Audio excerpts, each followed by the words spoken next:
character named after player doesn't understand his character isn't him. So the last campaign I was in came to a grinding halt after we had some player vs player arguments, not the characters. But I wanted to share the lead up and culmination of this. All names are modified. The last group I played in had me Drow any bard, gambler, dwarf dwarf lane ranger, murder hobo, bran human, NG, fighter, exhaler, and the star of this show Dick and his bag of badgers. We love the badgers. Dick Killian was a paladin of Vivandra who we were using as a commerce/luck goddess, and he hailed from the town of Suburb Bay. He helped his town defeat the evil orcs, raise a wall, and invented capitalism.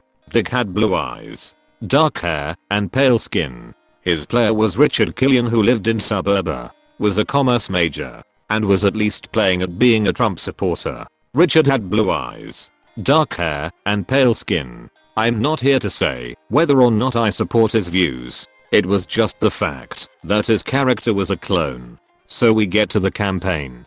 Dick rolls a d20 at every long rest in an inn to see if he gets lucky. Richard also was a ladies' man. Dick constantly hits on my character and insists on bunking with her every time we stay anywhere. Overall, it's a character quirk that is occasionally frustrating, but not a big deal and even a little amusing on occasion. However, Dick is also the tactician, so he tells us all what we should do in combat. All the time. This is where things start going shitty. Furthermore, if Richard knew you rolled deception or wasn't telling him something, then Dick would roll insight every 5 minutes and act suspicious even when he failed. The Edgar Allan Poe game. So my DM found a module that referenced a bunch of Eep stories, Black Cat, Telltale Heart, you name it. While this was a session I should have enjoyed a lot, I was pretty pissed off by the end of it thanks to Dick. Incident 1. We walk into the haunted looking house and there is an obviously evil magic circle in the living room. We say we are going to walk through the living room and the DM asks if we were walking through the circle.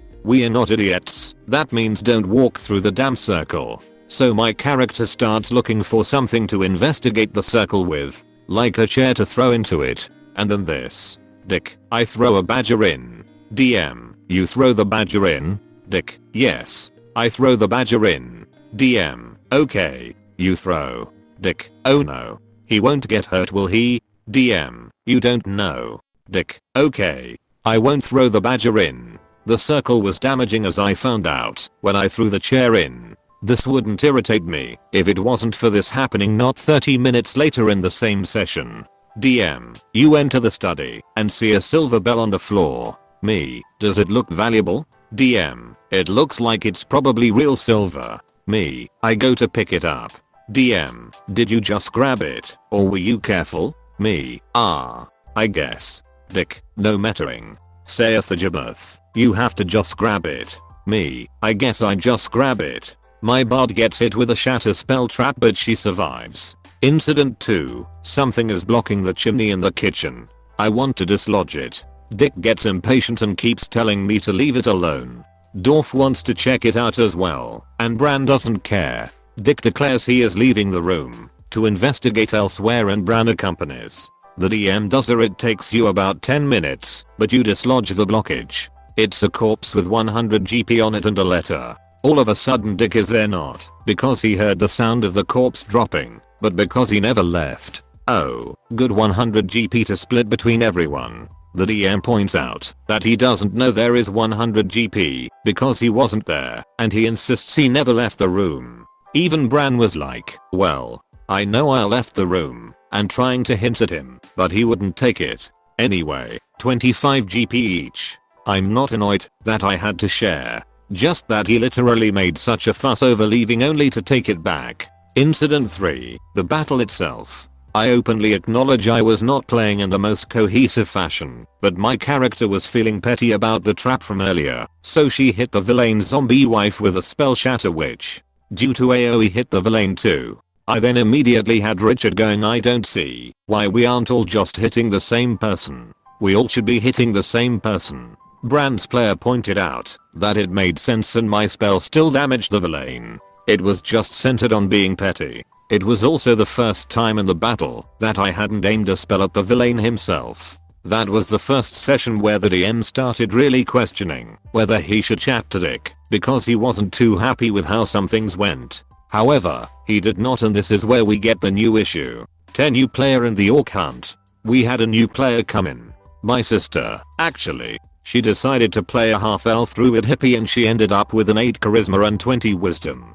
She appears to guide us through some woods that have been affected by some Feywild bleed throughout the DM's plot. However, she got slightly lost herself and didn't want to admit it because she promised she'd help and was embarrassed. Anyway, sister plays it well at low charisma with basically the whole Yes, I definitely know where we are going exaggerations, and the party rolls insight. We all roll horribly. So we believe her. Richard starts going in on sister with, I have no idea why you would want to play a liar, but you're cool I guess. Sister explains why the character is doing what it is doing, and he still harps about it.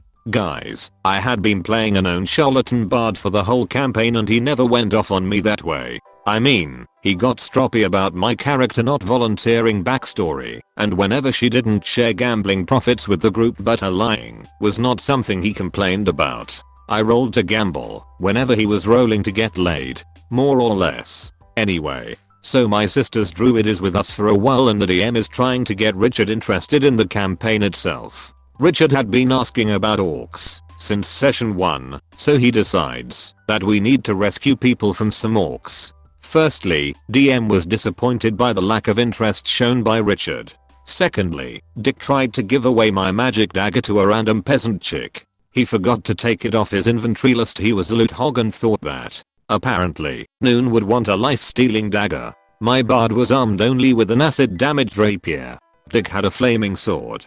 Dorf had a magic bow. And at least Brand's weapon wasn't damaged. So we battle some orcs and Dick tells Hippie to will shape. Sister explains to Richard that she won't be able to cast spells when will shaped. He tells her to will shape. He then starts complaining that she can't do spells while in the battle. Then we have the incident that ended the game.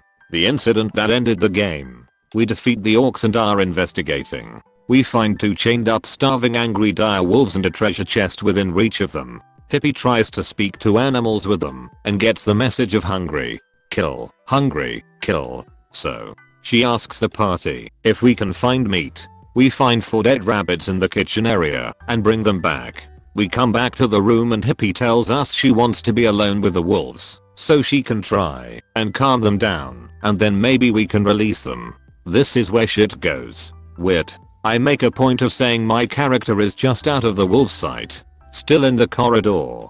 This is relevant. Richard/Dick starts at her saying that it's a dumb plan. The wolves only wanted to kill anyway. Sister then says that Hippie never said that, and then Richard makes the "why is she hiding things" comments again. The following happens in game, and I think you will see why it was definitely in game. Richard, I grab Dorf's rabbit and throw it over Hippie's head, and I tell Bran to do the same. Now the wolves are distracted by eating 2 dead rabbits and you have Hippie asking Dick why he did that. They start arguing. Richard has narrated Dick's actions and the DM and other players have reacted to them.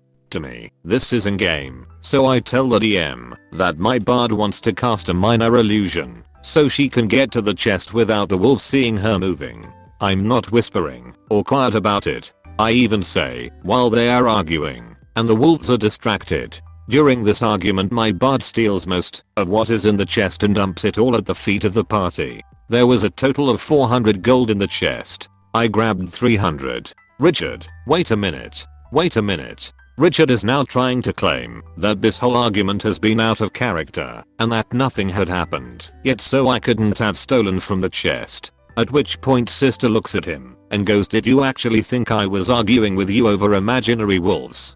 Bran then points out that he did have them throw the rabbits. Richard doubles down on the arguing about how sister is acting, and I step in and go, okay, what you are arguing is that this discussion has been between you and sister. Yes. And sister thought this discussion was between Dick and Hippie, I guess. Then this has just been a misunderstanding and she hasn't been attacking you.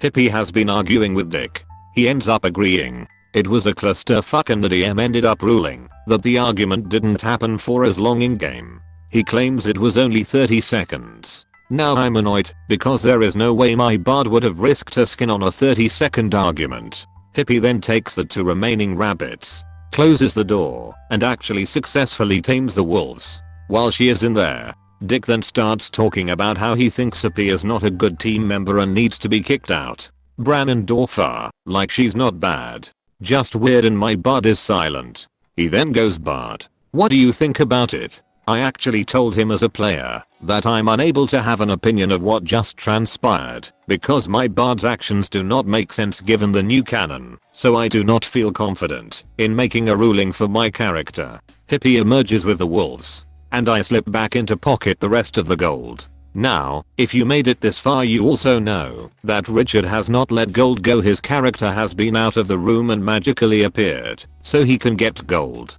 I just took 100 gold with the party knowing, but the players all know. For the next 5 minutes Richard/Dick is now praising what a good team player my bud is by sharing the 300 GP. Even though the DM keeps mentioning that I have stolen 100 GP. This is the first time playing with this guy where I have gotten away with anything even half this scale. For that matter, my bard who had healed and inspired his ass on multiple occasions and had the highest kill count had never gotten any praise from him, period. Anyway, the session draws to a close. Richard then decided pick an argument over something involving the DM's personal life that only tangentially related to Richard's life. Basically, the DM decided to leave a particular club because it was too emotionally exhausting for him and he found his ideologies no longer lined up. Richard told him that wasn't a good enough reason to leave. Sister tried to moderate them, eventually got snarky with Richard. Then the DM defused it. Richard and everyone left the house. Then Richard walked back in to have one parting shot at Sister and then left again. Shockingly, the campaign did not continue. The DM did have a meeting with everyone, sans Richard and Sister, to figure out what to do. Bran thought Richard was disruptive.